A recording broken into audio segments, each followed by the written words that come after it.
guys, this is Alfred Watermax and pini-welcome ko po kayo sa Makina Moto Expo 2025 at ngayon silipin natin guys kung ano yung mga makikita natin sa loob ng venue dito sa SMX Convention Center. Tara guys! So, nandito lahat ang mga kinikilalang brand pagdating sa motorsiklo. Tara, ikutin natin mula dito. Papunta muna tayo doon. Karangalan ko din kayong makilala. Ay, kamusta? Ano naman ang expression mo dito sa Makina Moto Show? Boss Vic Vlog, guys.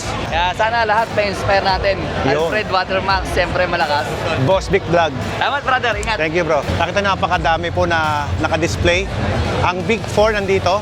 We have Honda, Kawasaki, Ducati.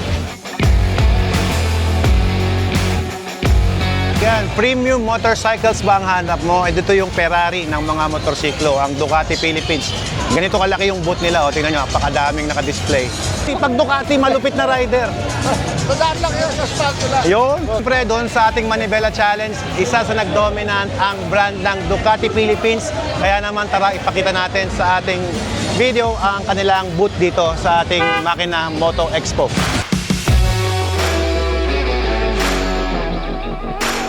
Ma'am Rizzy, General Manager ng Ducati Philippines. Ayan. V2. Bago, no? Wow. Ganda guys, oh. At syempre dahil Manibela Season 2 na, nako, pwede nyo i-consider yung bike na to. Nakita na naman, pag binili nyo tong Desert X, naka off-road tire na agad siya. Kumbaga, ito na yung what you see is what you get. Alam niyo ba kung bakit mahal ang Suzuki? Dahil itong motor na to, yung brand na to, ito yung mismong inuwi. Buo, out from the crate. From Japan. Wow, grabe, di ba? Hindi magpapahuli ang mga Japanese na mga motorsiklo. Di ba? Hayabusa. One of the fastest bike, guys. Andito. O yan. I don't know kung pwedeng upuan o sakyan. I don't have idea. Pero I think pwede naman. So, nandito rin ang V-Strom na pwedeng kumasa sa ating Manibela Challenge. Kung gusto mong gamitin ang Japanese bike para sa ating episode, ito po. 1000cc at sa 800cc category.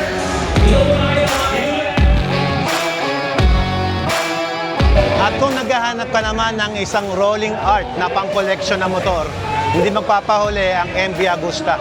Ito guys, yung RR nila na kung saan talaga namang parang piece of art na gagamitin mo ito kapag ito ang motor mo.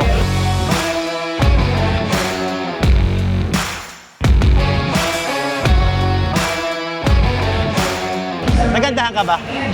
Alam mo ba ito? Handmade to. Hindi to machine made, handmade.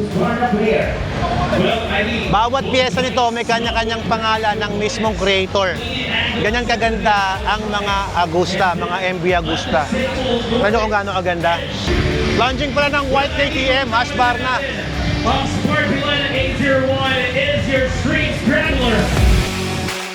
Siyempre, affordable na motorsiklo pero kaya yung mga challenge obstacles natin. Pwede po dito yung CF Moto. Ito yung kuya, mas malaki.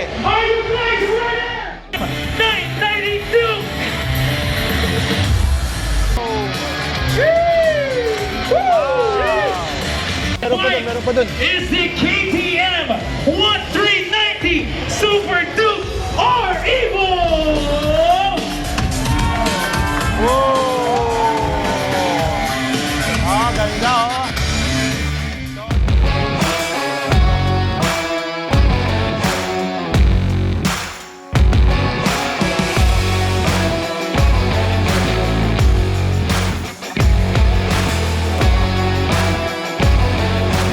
BMW 1300 GS. Trophy Edition. Meron din yung available na mga helmets dito. Dito yung Spider tsaka yung empty helmets, guys. Speaking of branded pero affordable na helmet, meron tayong empty helmet na gawa sa Spain. Ito yan, guys. Palikod natin. Empty helmet, guys. 21,500 ngayon. 12,500 na lang. At guys, ito yan. FIM certified yan, homologated. Ibig sabihin, kung kumakarera ka sa mga MotoGP, hindi mo na kailangan magpa-certified ng helmet kasi certified na to.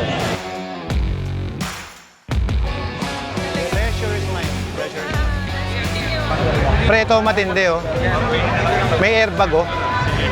Pinipindot lang oh. Di ba? Pag sumemplang ka, hindi magagasgas When yung you motor hold mo. it, you buy it. Marami tayo sa Wheeltech. Hi, Boss. Gilbert. Alfred. Yeah, Yes. yeah. Oh, Nice to meet you, nice to Gilbert. meet you. Opo. Pasensya.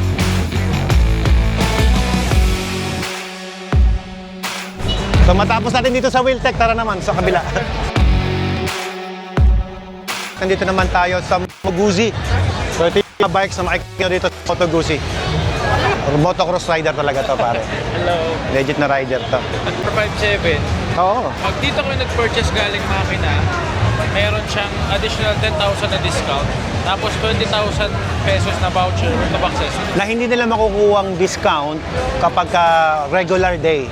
Only on Makina Moto Expo 2025, nagkakaroon tayo ng mga special deals pagdating sa mga manufacturer ng motor, gear, helmets, from head to toe. Kumpleto. So dito tayo ngayon sa booth ng Vespa. So yan, di ba, bagong kuha lang natin yung Christian Dior natin. Guys, ito pala yung bagong Vespa na Sprint Tech na kung saan meron tatlong features na nilagay. Meron siya yung una, yung sa kanyang ilaw, mga accessories. At kung titignan nyo dito, etong kanyang susi, wala na siyang susi. Bali, keyless na po siya. Tapos, yung kanyang decals. So, bihira sa Vespa na naglalagay ng mga decals na ganyan. So kung napansin nyo, yung ibang mga models natin, wala naman masyadong decals. Ito, meron ng mga ganyan na nilagay sila. Hi, hi, hi. Hi, hi, hi! Hello, nice to meet you. So yun, mga kamanibela, nakakita nyo lahat ang mga nakadisplay dito sa Makina Moto Expo 2025. And once again, this is Alfred Watermax. Ini-invite ko po kayo na bumisita at suportahan nyo po ang ganitong klaseng mga event para mas mapalalim pa natin ang engagement ng mga motorcycle riders. So, magkita-kita tayo sa ating Manibela Season 2. Ayan, invite ko po kayong lahat na mag-join sa ating Manibela Challenge, Precision, Speed, and Charity.